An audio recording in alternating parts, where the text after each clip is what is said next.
जय श्री कृष्ण। आपका मेरे चैनल में स्वागत है। सनातन धर्म में सभी तिथियां महत्वपूर्ण मानी जाती है, लेकिन एकादशी तिथि का विशेष महत्व माना गया है।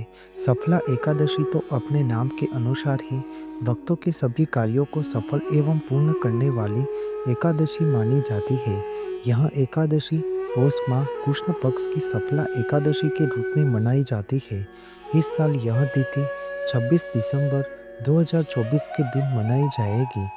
आज हम इस सफला एकादशी का महात्म्य एवं कथा के बारे में संपूर्ण माहिती प्रदान करूंगा।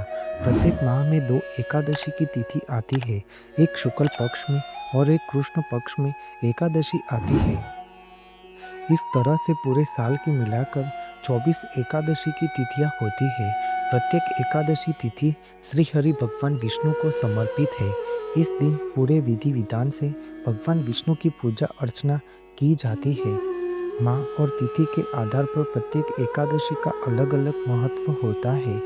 ऐसी एक मान्यता है कि एकादशी के दिन भगवान विष्णु की पूजा करने से मोक्ष की प्राप्ति होती है और पापों से मुक्ति मिलती है और सुख की प्राप्ति होती है।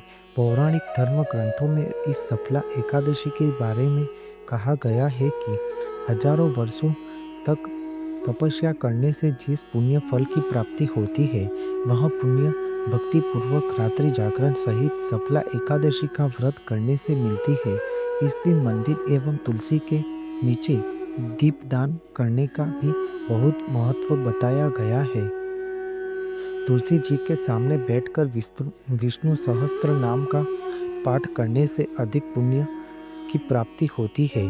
धर्म ग्रंथों में सफला एकादशी एक ऐसे दिन के रूप में वर्णित है जिस दिन व्रत रखने से प्राणी के सारे दुख समाप्त होते हैं और भाग्य खुल जाता है। इस एकादशी का व्रत रखने से मनुष्य की समस्त मनोकामनाएं पूरी होती है। सफला एकादशी के दिन सुबह जल्दी उठकर स्नान करने के बाद भगवान विष्णु की पूजा करनी चाहिए। भगवान विष्णु का गंगा जल से अभिषेक करना चाहिए। पुण्य पुष्प और तुलसी दल अर्पित करें। भगवान विष्णु की पूजा के दौरान फल और मिठाई का भोग लगाना चाहिए। साधक को इस दिन व्रत रहकर भगवान विष्णु की मूर्ति या प्रतिमा को ओम नमो भगवते वासुदेवाय मंत्र का उच्चारण करते हुए पंचामृत से स्नान आदि कराकर वस्त्र, चंदन, जनेऊ, गंध, अक्षत, पुष्प, धूप, दीप, निवेद, ऋतुफल, पान, नारियल आदि अर्पित करके कपूर से आरती उतारनी चाहिए।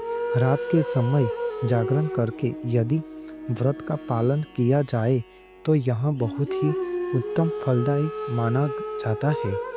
इस दिन विष्णु सहस्त्र नाम का पाठ करना बहुत ही शुभ और लाभकारी माना जाता है। सफला एकादशी की कथा का वर्णन इस प्रकार है कि चंपावती नगरी में महिष्मत नाम के राजा के 5 पुत्र थे। बड़ा पुत्र चरित्रहीन था और देवताओं की निंदा करता था, मांस भी खाता था और उसमें कई बुराइयां भी थी, जिससे राजा और उसके भाइयों ने उसका नाम लुम्भक रखा था।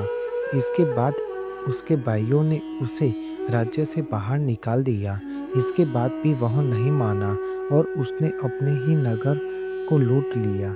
एक दिन उसे चोरी करते सिपाहियों ने पकड़ा पर राजा का पुत्र जानकर छोड़ दिया। फिर वह वन में एक पीपल के नीचे रहने लगा। पौष की कृष्ण पक्ष की 10वीं के दिन वह सर्दी के कारण बहुत कमजोर हो गया। उसमें खाना लाने की भी शक्ति नहीं थी। ऐसे में उसे कुछ फल तोड़े, लेकिन रात होने के कारण खा ना सका और यह बोल दिया कि भगवान अब आप ही इसे खा लो। इस तरह रात भर जागकर उसने रात बिताई। इस प्रकार रात्रि जागरण और दिन भर भूखे रहने के कारण उससे सफला एकादशी का व्रत हो गया। तब उसे सफला एकादशी के प्रभाव से राज्य और पुत्र का वरदान मिला। इससे लुम्भक का मन अच्छे की तरह प्रवृत्त हुआ और तब उसके पिता ने उसे राज्य प्रदान किया। अब लुम्बक शास्त्रानुसार राज्य करने लगा।